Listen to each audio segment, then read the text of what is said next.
So here we go. As I said, this is a SD emergency app that you can find. And what we see on this first page is it comes up with warnings that are happening. We have an excessive heat warning until tomorrow. So that's about all that's there. You can click on it. No, I can't. I have to do it on my phone. All right. So when I click on it, it comes up and gives us a little bit more information on that warning. So, that's kind of a cool thing to check out. But then if we go Ready San Diego and we click on there, we are seeing some things that are very, very helpful. And I'm going to go down and do Stay Informed and show you what comes up with this here. This is where you can register for the app. For Alert San Diego, and you register yourself right there, and then you're good. The information is there's more information there. There's some other warnings there that they talk about. Quite a few of them. There's FEMA and FCC and wireless carrier providers, so on and so forth. There's a lot here, so don't become overwhelmed because of everything that's here. But I do want to kind of show you a little bit of everything, so that you know what you can go here for. So we have Stay Informed. We did. Let's do Prepare. If we go up here, Prepare for Disasters, you see they have places here that you can look at, and they give you things that you can sign up for, information that you can use. I like at the bottom of this particular information page about it is that they have for people who are in wheelchairs, what they can do. So they have that section there that's good for everybody, and it goes down for every disaster that we would have in our area, except, little known fact, and we were talking about this on our planning meeting on Tuesday, we do have a volcano that is still somewhat active, I guess, in Imperial County. It's marked red on the scale of volcanoes. It's not red with other indications, but it's in Salton Sea. It's called Salton Butte. So, we should probably be looking at that a little bit more and talking about it a little later on. All right. Hey, Mike. Hello?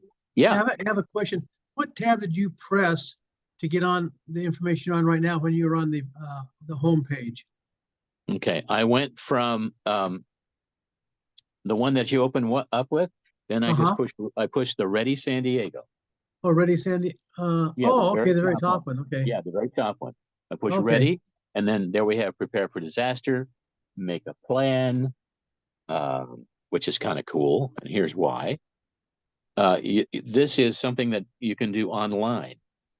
You can go to these different places and fill them in, and then when you're done, save them, and then you can, I believe, in most of them, you can email it to yourself after you're done and you've completed it. You can email this to yourself and save it as a digital copy or print it out.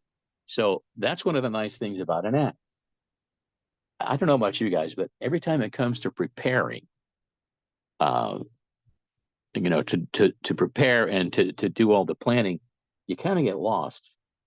And so this is nice because it lets you have little spaces to write down everything, and it gives you ideas and information about what you need to do. I think one of the things that they mentioned in here was to have a plan, and I hadn't thought about this. If I'm not home, I have a plan for my pets, but if I'm not home and nobody's home, it would be a good idea to have somebody in the neighborhood that might be home and might know my cats well enough to evacuate them. And anyway, I had never really thought about that aspect of it. So then we have Build a Kit. It talks about basic supplies, sanitary supplies, all of that good stuff, which is kind of like, if you want to send somebody to one place that's simple and has current up-to-date information about the county of San Diego, this is a good place to do it.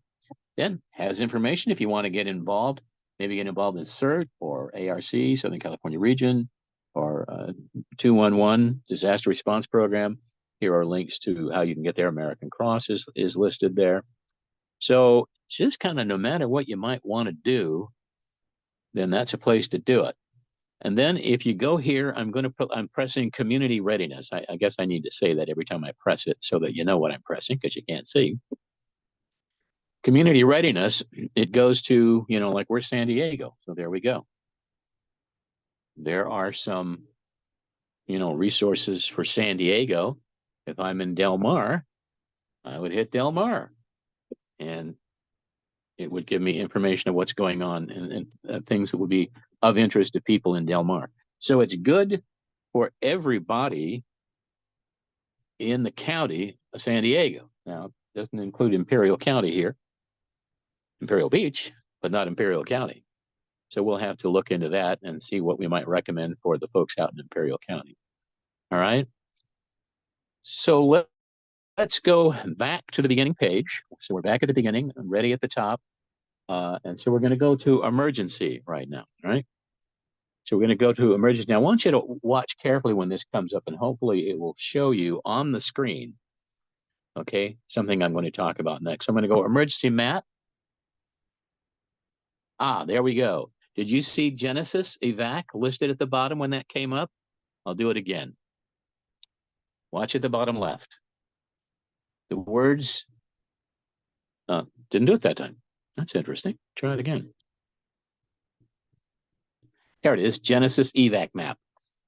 So Genesis is a new evacuation notification system that San Diego County has adopted.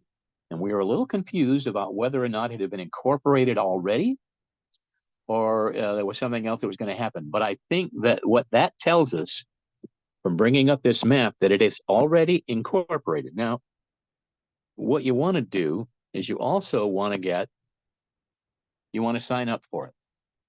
And it's GENASYS. So if you look for that, search for it, and I'll try to get all the links to this and send it out afterwards. But this is the actual app for it. And it's updating. It's a better and more concise disaster and evacuation modality. It kind of gives smaller areas than what they had before. And let me see here. What I have done is I have, what my house is, but I also have added a couple of my children who live in San Diego County too, so that I can get information for them if I wanted to see if there are any emergencies for them. So like, here we go. This is my area. I'm in this area, SDC 1736. This is where I am, and you can see how it's nice and divided, more concise, more exact, smaller areas, I believe, than it was before. So it's a good thing. You can sign on there. You can get signed up for it. I think you might have to do that. Not really sure you'd have to do that for it to be active on SD Emergency, but it couldn't hurt. You can add, like I said, other addresses that you might want to. And there is additional information here that talks about, what's going on. And so it's GENASYS, I believe. So if you look for that, there should be a sign up place for that if you're interested. And we'll be talking more about it as we move along. Okay, I'm going to pause here because it was suggested at last meeting that we take time for more questions. Does anybody have a question or a comment that they would like to make?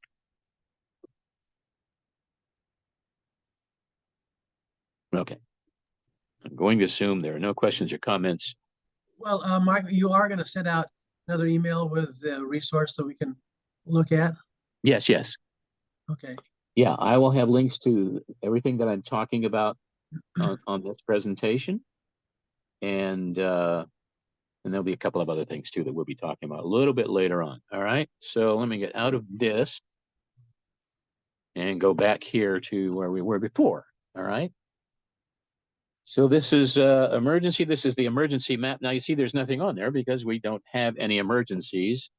I think that fire, that fire is put out that was down on the border. So that's not even there. Okay. So then the next thing that we'll want to look at is shelters. If we're going to evacuate, we will want to know where we're supposed to evacuate, where the shelters are. It's hard to tell what we're really going to see because since we're not in an emergency, there are no emergency showing on the map. And shelters, let's hit that and see what we get. Again, that JENASYS evac is at the bottom. But of course, there are no shelters because we have no emergency. But that under emergency, we looked at the emergency map, shelters. Now let's go back and do Shake Ready SD, a beta version of it. Shake Ready SD is where we're going now. And this is talking about earthquake information, okay? So if you're wondering about earthquakes, it's right here on this app. You can go there and you can look at this page and you can see the alerts that may or may not have been given. We can hit Shake Ready SD alerts, and it tells us no Shake Ready alerts are available. So let's go back and let's go to Shake Ready SD settings. We'll go to settings and take a look there.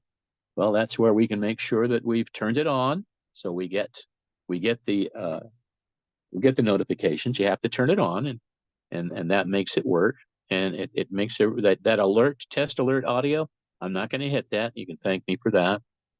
Let's go back to the preceding menu and let's look at the USGS earthquake map. Want to see a nice earthquake map? Well, there it is. And you can look and see what's going on, and you can zoom in and, see where they are. I like that I don't see many in the area that I live in.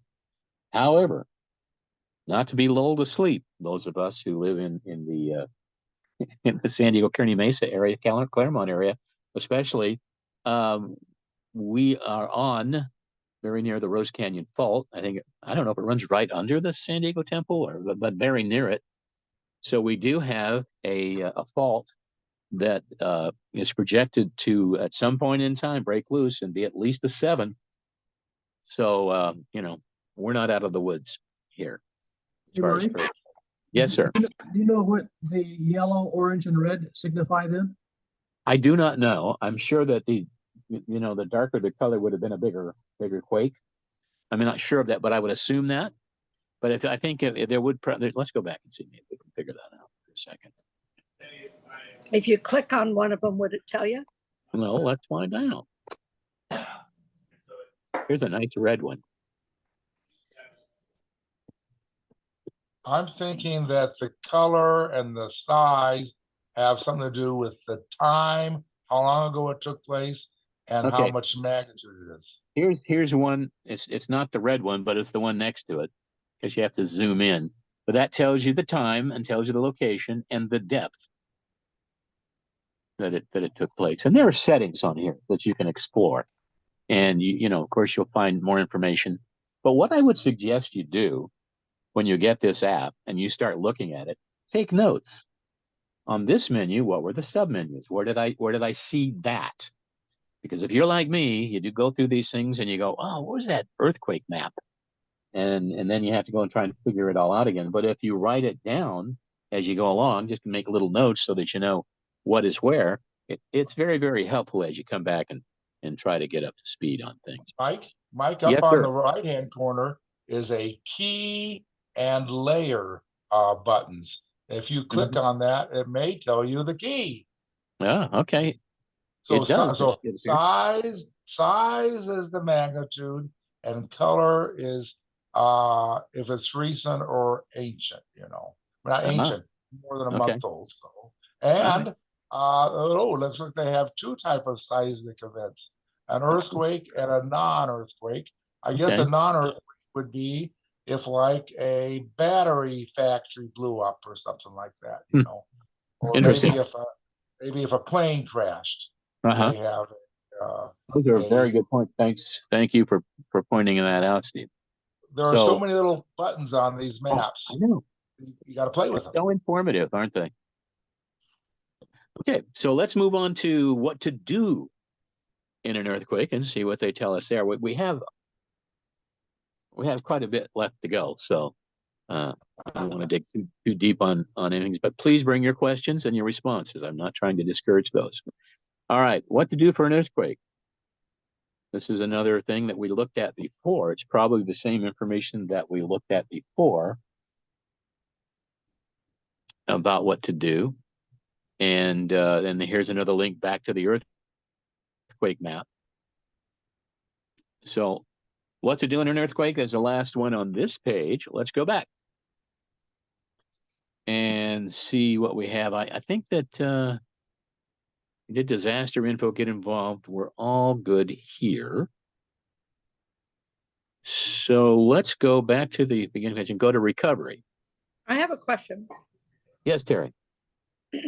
Does there anywhere on there maybe change languages? Yes, in settings. If you go up to the top here, well, let's see, settings. Let's go to settings. And you definitely, yeah, English or Spanish. That's all you got. That's all you got. Okay. Yeah, Well, at the that's top. something. Yeah, that is something, and two good choices for where we live. So yeah, let's see. We can go back here, go to settings. Yes, some comment? Well, I believe Alert San Diego, which I thought was part of this somewhere, has the hearing impaired. I don't know. Yes, some sort of it alert. does. It is in here. I have seen it that when you sign up for the Mhm. alert, it tells you can select, do I want extra, do I need extra help like ASL or I think that's the Yeah. only other choice. Yes. So it is when you're signing up and when you're setting up your preferences in the app, that's where you can choose if you want to do something else. Okay. Okay. So local assistance centers, here's that map that I think this is a redundant map. And I think the red to the right of the map must be Imperial County. I don't know. Where is that line drawn? I think that's the heat warning I saw on the I news the think it other is night. too. Yeah, because I it's at think that, Anza-Borrego. So I think that's not the that's, county.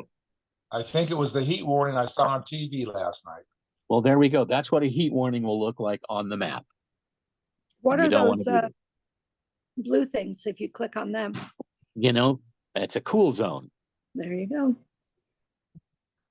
Cool zone, cool zone, cool zone. Now, those were not there on another map that I looked at because what was coming up was libraries. So that might have been another bit of information. So if I go here to, there's one cool zone in my area. It's at the San Diego, University Community Library. So the libraries are cool zones as well. You So know, that's what it is. a comment on libraries for my emergency fair. They request to be a part of it because they want to let the public know that in an emergency, they are a shelter as well, if need be.